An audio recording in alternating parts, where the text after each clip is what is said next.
মা বোনেরা রে গজল বলবে একটু জীবনীটা শুনে নাও রে বাবা। হযরতে বেলাল কি এত মার মারতেছে রে বাবা। হযরতে বেলালে একটা দোষটা হলো হযরতে বেলাল ইসলাম গ্রহণ করে নিয়েছে, কলমা পড়ে নিয়েছে, তাই জন্য হযরতে বেলালকে এত যেন কষ্ট দেওয়া হইতেছে রে বাবা।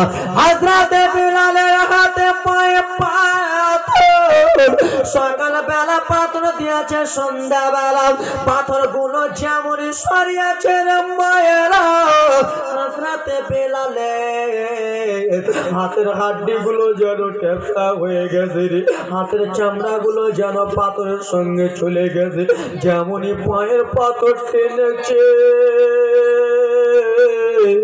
হযরতে বেলালের পায়ের রগ গুলো যেন ছিঁড়ে গেছে রে বাবা। ভালো করে হযরতে বেলাল যেন দাঁড়াতে পারে না রে বাবা।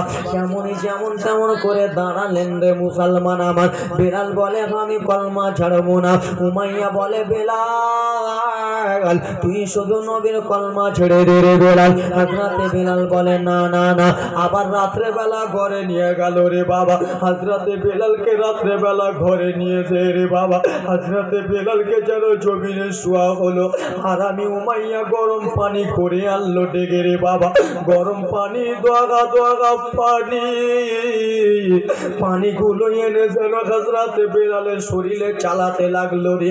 এত জোরে জোরে পানিগুলো চালায় সেই পানিগুলোর আঘাতে গরম পানির আঘাতে রে বাবা হযরতে বেলালের শরীরগুলো ফকসা ফকসা হয়ে গেল, ফোঁসা ফোঁসা যেন হয়ে গেল, পিঠ মোবারক যেন বুক মোবারক ফকসা ফকসা যেন হয়ে গেছে রে বাবা। বলে ওরে বেলাল ও আমার মায়েরা শোনা রে, ইসলাম সহজে আমাদের কাছে আসে নাই রে মা। ইসলামের জন্য কষ্ট করতে হয় রে মা। ইসলামের জন্য কষ্ট কত করেছে হযরতে বেলাল একটু শুনে নাও রে বাবা আমার। হযরতে বেলালের শরীর মোবারক যেন ফকসা ফকসা হয়ে গেছে। হযরতে বেলাল যেমনই হাত দিয়ে বুক মোবারক নেড়েছে পোশাকগুলো যেন গলে গেল রে বাবা।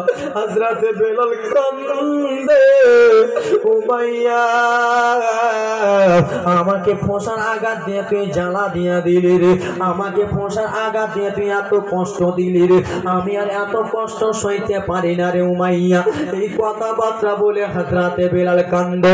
ও আমার মায়েরা পিটিরা শুনো রে, রাত্রে বেলা গরম পানি ছিটানো হলো, যেমনই সকাল হয়েছে রে বাবা নবীর আসি বেলালকে উমাইয়া বলে বেলাল ও বেলাল শোনো শোনো রে বেলাল, তোকে এখনো ভালো কথা বলি, তুই এখনো নবীর কলমা ছেড়ে দে, এখনো তুই নবীর পক্ষে কথা ছেড়ে দে। হযরতে বেলাল বলে না না রে, আমি বেলাল যতক্ষণ পর্যন্ত জান আছে, যতক্ষণ পর্যন্ত আমার জীবন আছে, আমি নবীর কলমা ছাড়ব না। বাবারা এ আমার মুসলমান, আমরা তো সেই নবীর দিবানা নাকি, সেই নবীর দিবানা। আমরা সেই নবীকে দেখার জন্য মাদিনাতুল মুনাওয়ারা যাই, তাই না? এই গ্রামের নামটা কি? নবীর দেশে চলো না জিয়ারাতে ওই মদিনা, স্বপ্নে মোরা দেখি সোনার মদিনা।